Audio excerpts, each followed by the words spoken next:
Kwamba mnamo tarehe 14 mwezi wa 9 mwaka 2025 lilipotiwa tukio la kutekwa nyara kwa binti ambaye anaitwa Shailozi Michael Mabula mwenye umri wa miaka 21.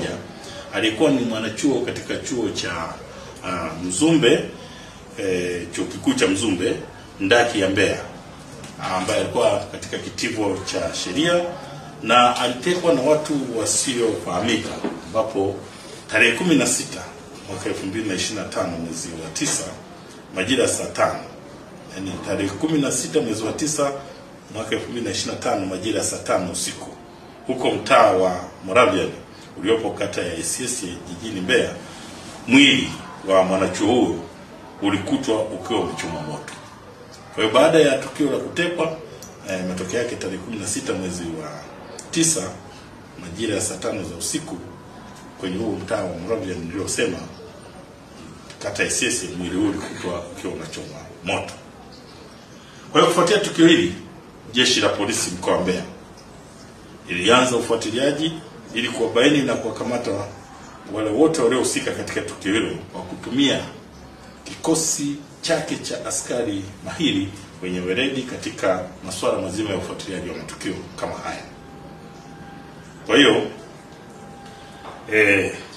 katika ufuatiliaji huo, mnamo tarehe 24 mwezi wa 9 mwaka 2025 majira ya saa 4 za asubuhi alikamatwa mtu mmoja anaitwa Marwa Nyahega John mwenye umri wa miaka 25. Huyu ni mkazi wa Uzunguni A hapa jijini Mbeya, ambaye katika mahojiano na hii timu ya upelelezi alikiri kuwa yeye pamoja na wenzake wawili ambao ni Edward Christopher Kayuni na Webusta William Mwantebele kwa pamoja walikula njama na mteka nyara Shailozi Michael Mabula ambaye kwa sasa ni marehemu, kwa lengo la kujipatia fedha nyingi kutoka kwa baba yake mzazi aitwaye Dr. Mabula Michael.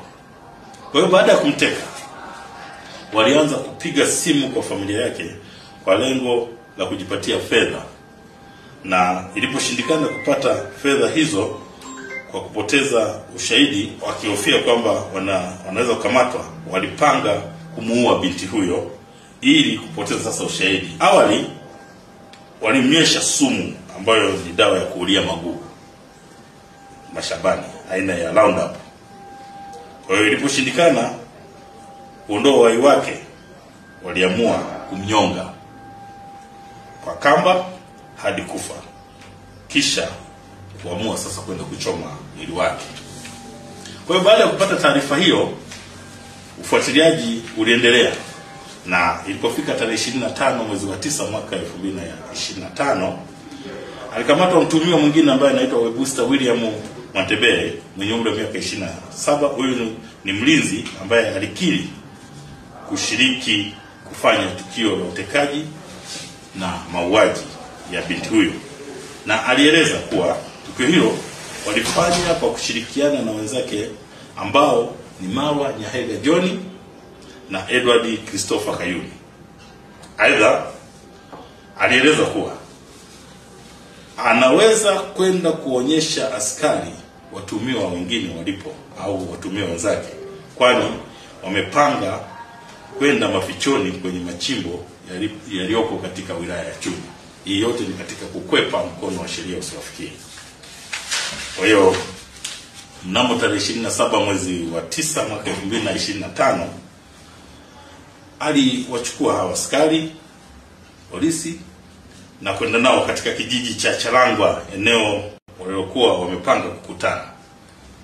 Askari polisi waliweka mtego kwa ajili ya kumkamata na kumnasa mtu huyu ambaye Webusta William Mwantebele, ambaye sasa ni mtuhumiwa katika kesi hii, alisema atawaonyesha. Kwa hiyo baada ya muda alifika mtu mmoja na mtuhumiwa huyo akawaeleza askari kuwa huyo aliyekuja ndiye Edward Christopher Kayuni na ndiye waliyeshirikiana naye kumuua yule binti ambaye nimemtaja Shailozi Mabula. Kwa hiyo askari alipojaribu kumkamata mtuhumiwa huyo, alichomoa kisu ghafla na kuanza kuwatishia askari kwa kutaka kuwachoma kisu hicho. Kwa hiyo askari walifyatua risasi hewani na kumuonya mtuhumiwa ajisalimishe yeye mwenyewe na aache kitendo hicho cha kutaka kuwachoma askari, lakini alikaidi. Baada ya kukaidi amri hiyo, yeye aliendelea kumkunja shati ya askari, lakini kutokana na umahiri wa yule askari na mafunzo ambayo ameyapata ya kujihami, aliweza kumdhibiti. Lakini pia askari wengine waliokuwepo karibu waliweza kufyatua risasi nyingine iliyompata kwenye mguu wa kushoto na huyo mtuhumiwa akaanguka chini. Hii yote ilikuwa ni katika kumnyong'onyesha ili asiweze kuleta madhara kwa askari. Kwa hiyo wakati wa purukushani hizo, wakati zinaendelea, mtuhumiwa wa Webuster William Mwantebele naye aliona ndo nafasi ya kuweza kuwakimbia askari ili kukwepa mkono wa sheria usimfikie au mkono wa sheria dhidi yake usiendelee kumdhibiti. Ndipo askari baada ya kugundua hilo pia waliona na yeye waweze kumdhibiti kwa kupiga kwanza risasi juu, wakimuonya asiendelee kukimbia. Na hizo risasi zilizopigwa ni zaidi ya risasi 3 na kumtaka asimame, lakini alikaidi na kuendelea kukimbia kuelekea vichakani. Kama mnavyojua, eneo la Charangwa liko kwenye kuna miti na makazi yako mbali kidogo, kwa hiyo alikuwa anakimbia ili aweze kujificha kuelekea kwa vichakani. Na ndipo walipopiga risasi iliyopelekea kumjeruhi mguu wa kulia na nyingine ilimpata mgongoni na aliweza kuanguka chini. Kwa hiyo majeruhi hao wote wawili walichukuliwa kwa haraka sana ili kuwafikisha katika hospitali ya wilaya ya Chunya ili waweze kupata matibabu. Lakini walipofikishwa pale kwa bahati mbaya ilibainika kuwa tayari wamekwisha fariki dunia.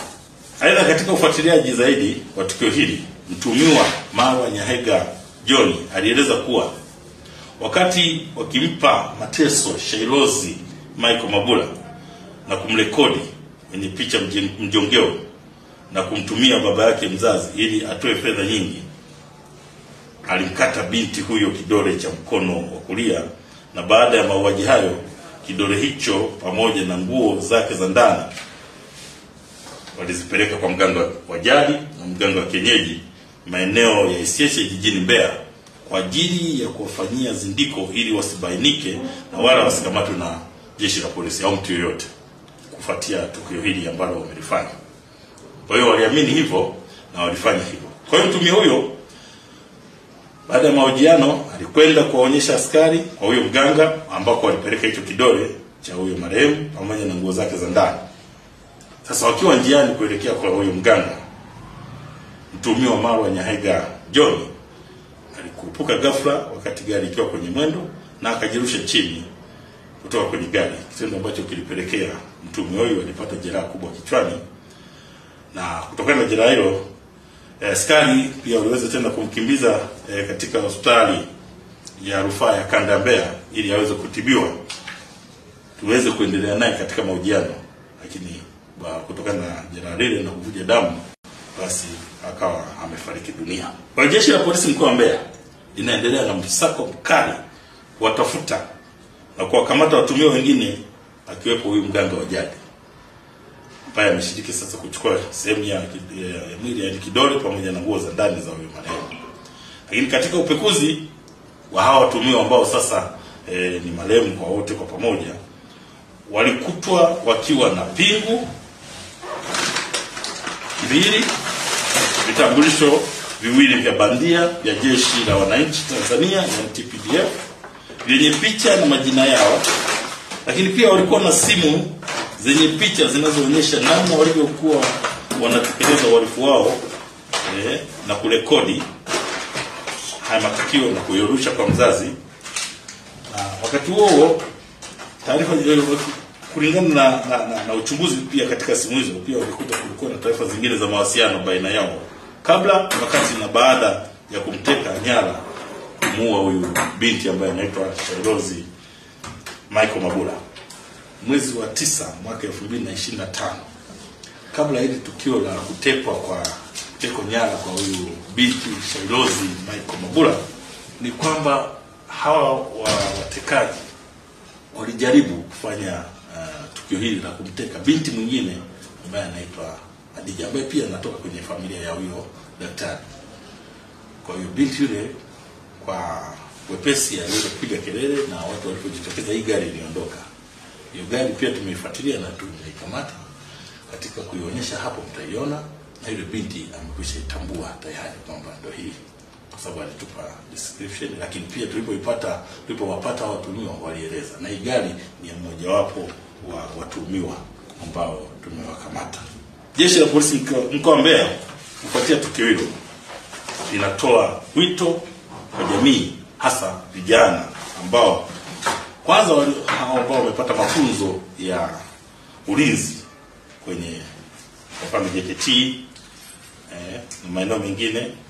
Haya mafunzo wayatumie kama ambavyo yanalenga kwamba wawe ni wazalendo, na watumie mafunzo haya kwa mujibu wa sheria na taratibu, na sio kutumia mafunzo haya kufanya vitendo vya uhalifu. Aidha, jeshi la polisi mkoa wa Mbeya